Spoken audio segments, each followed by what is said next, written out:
In 2016, AC/DC was touring with Axl Rose, and there was one night when they went on stage late. But before you blame Axl, you'll want to hear the rest of the story. I'm Matt Wardlaw for UCR. What's your favorite AC/DC song? Let us know in the comments section below, and make sure that you're subscribed and hit the notifications button to get a heads up when we've got new videos. When AC/DC released their 15th studio album, Rock or Bust, in 2014, it marked the beginning of a new era for the group, as it was the first record without founding member Malcolm Young, who retired due to health issues. Malcolm was replaced by his nephew, Stevie Young, for the album. The touring cycle for the record became one of the most challenging endeavors that AC/DC had ever faced. As bassist Cliff Williams expressed to me last year during a UCR interview, he had announced his intentions to retire from the group. I was definitely done at the end of the last tour, and it's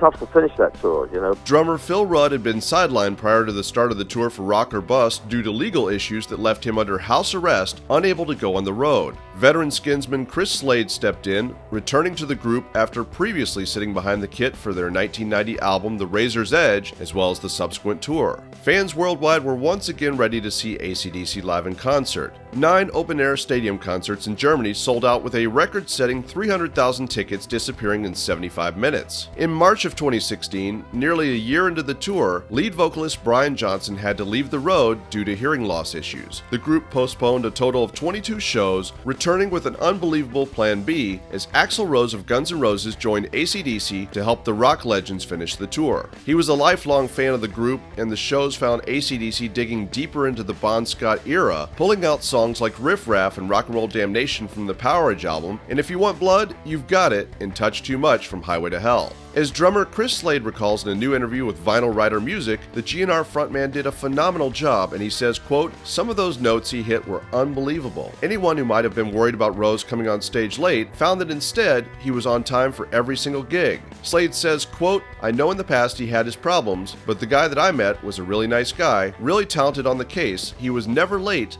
ever." He continues, quote, "That's what I was afraid of more than anything, because AC/DC is never late, not even to the second. If it's an 8:30 show, it's an 8:30 show." But there would be one night on that Rock or Bust run with Rose where AC/DC did go on late. As Slade explains, it wasn't Rose's fault. There was a glitch of some sort, and a guitar wasn't working properly. As a result, AC/DC was about a half hour late taking the stage. Slade learned later it was the only time they'd ever been late. "I found out afterward it was the only time that AC/DC were ever late for a show. They're pretty conscientious like that. Everything has to be spot on." The surviving members of the classic Back in Black lineup, vocalist Brian Johnson, guitarist Angus Young, bassist Cliff Williams, and drummer Phil Rudd, are back together and released the Power Up album in November of 2020. Johnson told UCR that he's very grateful for how Rose was able to step in and help AC/DC carry things forward. He jumped into a tough vocalist gig, you know. You've got to be on top of your game for that. There's not many resting places. You've really got to go in full chop all the time, and for him to do that at such short notice was pretty fantastic. And I've got a lot of respect for what he did, you know. That's AC/DC's Brian Johnson. Find more from AC/DC by clicking the link in this video's description, and make sure to subscribe to our UCR channel here on YouTube for all of the best news and history of classic rock and pop culture.